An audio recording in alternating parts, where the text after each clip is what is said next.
तो दोस्तों आज की जो वीडियो है वो क्रोटन प्लांट के बारे में है। किस प्रकार हम तेज़ गर्मी के अंदर, हॉट समर्स के अंदर इस क्रोटन प्लांट्स की केयर हम किस प्रकार से करें, इन सभी मेन पॉइंट्स पर हम आज बात करेंगे। दोस्तों जो क्रोटन के प्लांट हैं वो कई प्रकार की वैराइटीज़ के अंदर आते हैं। ये काफ़ी ज़्यादा खूबसूरत लीव्स वाले प्लांट्स होते हैं। इनको इंडोर डेकोरेटिव प्लांट्स के रूप में रखा जाता है। ये काफ़ी सेंसिटिव प्लांट होते हैं और ये एवरग्रीन प्लांट्स की कैटेगरी में आते हैं। विंटर का जो टाइम था वो इन प्लांट्स का डोरमेंसी पीरियड होता है। उस टाइम के दौरान इनकी जो ग्रोथ है वो नामात्र सी होती है।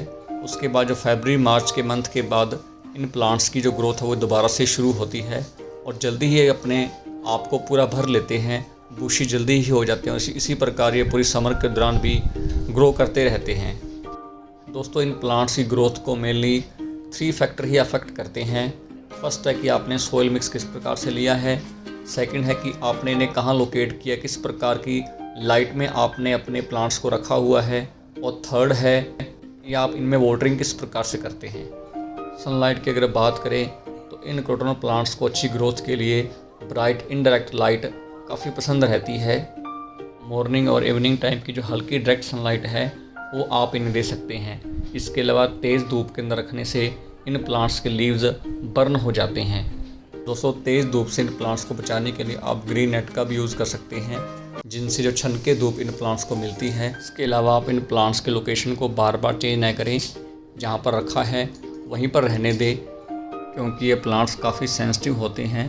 बार बार लोकेशन चेंज करने से ये शौक में आ सकते हैं और ये अपने लीव्स गिराने लगते हैं। मैंने दोस्तों इन प्लांट्स को इस विंडो के पास रखा हुआ है, जहाँ इसको पूरा दिन भर इनको ब्राइट इनडायरेक्ट सनलाइट मिलती रहती है। और जब आप इन प्लांट्स को नर्सरी से परचेज करके लाएं तो कुछ दिनों के लिए आप इन्हें शेड एरिया के अंदर ऐसे ही छोड़ दें, क्योंकि लोकेशन चेंज होने की वजह से प्लांट्स पहले से ही शौक के अंदर होते हैं और अगर हम तुरंत ही इन्हें रिपोर्ट कर देंगे तो प्लांट्स के डाई बैक होने के चांस बढ़ जाते हैं या फिर अपने ये लीव्स गिराने लगते हैं। दोस्तों क्रोटन प्लांट्स वाटरिंग के प्रति भी काफ़ी सेंसिटिव होते हैं।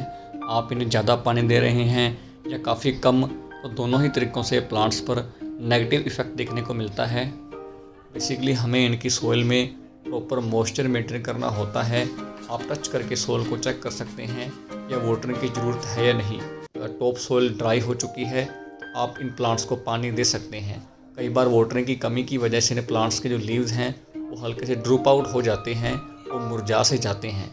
इसके अलावा दोस्तों आपने देखा होगा आपके इन प्लांट्स में जो लीव्स के टिप हैं वो हल्के से ब्राउन से हो जाते हैं, तो ऐसा इम्प्रॉपर वाटरिंग की वजह से होता है। ओवर वाटरिंग करने से इन प्लांट्स के रूट्स के सड़ने का डर रहता है। इसके अलावा दोस्तों आपने नोट किया होगा इन प्लांट्स में जो ग्रीन लीव्स का ग्रुप होता है ब्रांच के एंड पे, तो वहाँ कुछ ड्राई या मुरझाए हुए लीव्स रह जाते हैं। तो आप ऐसे लीव्स को भी हटाते रहें, क्योंकि ऐसे लीव्स इन प्लांट्स से एनर्जी गेन करते रहते हैं। इन प्लांट्स को बार बार रिपोर्टिंग भी पसंद नहीं है, क्योंकि काफ़ी सेंसिटिव प्लांट्स होते हैं और इनके रूट्स भी ज़्यादा लॉन्ग नहीं होते। मैं इन प्लांट्स को करीब 1.5 साल पहले परचेज करके लाया था और तब मैंने इन प्लांट्स को आते ही इन पॉट्स में लगा दिया था। उसके बाद से आज तक मैंने इन प्लांट्स को एक भी बार रिपोर्ट नहीं किया और आप देख सकते हैं कि आप इन्हीं पॉट्स के अंदर ये प्लांट्स अच्छी से ग्रोथ दिखा रहे हैं। बात करें फर्टिलाइज़र की, वैसे तो इन प्लांट्स को कुछ ज़्यादा फर्टिलाइज़र की ज़रूरत नहीं होती। आप नॉर्मल गार्डन सॉइल के अंदर वर्मी कंपोस्ट या काउडंग कंपोस्ट ऐड कर सकते हैं। इसके अलावा इनके लीव्स को ज़्यादा ब्राइट कलर्ड और अट्रैक्टिव लुक देने के लिए प्लांट्स में सॉइल को हमें एसिडिक करना होता है, तो इसके लिए हमें ऐसा न्यूट्रिएंट्स फीड करना होगा जिससे इन प्लांट्स की जो सॉइल का पीएच वैल्यू है वो थोड़ा कम हो जाए या सॉइल एसिडिक हो जाए। इन प्लांट्स में शूट और रूट्स दोनों की प्रॉपर ग्रोथ के लिए जो हमें सोइल मिक्स लेना है वो वेल ड्रेन्ड लेना होता है।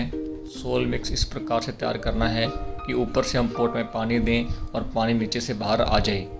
इसके लिए हमें 1 पार्ट गार्डन सोइल के अंदर 1 पार्ट आपने सैंड ऐड करना है और साथ में 1 पार्ट आप उसके अंदर काउडंग कंपोस्ट ऐड करें, ताकि काउडंग कंपोस्ट और सैंड से जो ड्रेनेज सिस्टम है सोइल का वो अच्छा हो सके। और सोइल के अंदर प्रॉपर सफिशिएंट मॉइस्चर मेंटेन करने के लिए आप उसके अंदर 1 पार्ट कोकोपीट भी ऐड कर दें। अगर सिलेक्शन ऑफ पॉट की बात करें तो इन प्लांट्स को ग्रो करने के लिए आप मिट्टी के पॉट या सीमेंट के पॉट का ही यूज़ करें, क्योंकि प्लास्टिक के पॉट में जो सोइल है वो ऊपर से तो हमें देखने से ड्राई फील होती है, पर बॉटम के अंदर काफ़ी ज़्यादा मॉइस्चर इकट्ठा हो जाने से इन प्लांट्स के रूट्स के सड़ने का डर रहता है। जबकि जो सीमेंट का पॉट है या मिट्टी का पॉट है उसके अंदर सोइल एक साथ ड्राई होती है। इसके अलावा दोस्तों, जब तेज़ गर्मी के दिन आते हैं, ख़ास करके जून जुलाई अगस्त का जो टाइम आएगा, उन दिनों के अंदर जो ड्राई एयर ज़्यादा फ्लो करती है, हवा के अंदर मॉइस्चर की अमाउंट भी काफ़ी कम हो जाती है, तो उन दिनों के अंदर आप मॉर्निंग और इवनिंग के टाइम इन प्लांट्स के लीव्स पर पानी की बौछार से छिड़काव करते रहें, तो इससे गर्मी से बचे रहते हैं और इनमें मॉइस्चर भी मेंटेन रहता है। इस प्रकार दोस्तों, आज हमने इंडोर डेकोरेटिव प्लांट्स क्रोटन्स के बारे में जाना कि हॉट समर्स के अंदर हम इन प्लांट्स की केयर किस प्रकार से करें। ऐसी ही गार्डनिंग की और वीडियोस देखने के लिए मेरे यूट्यूब पेज पर लगातार विजिट करते रहें।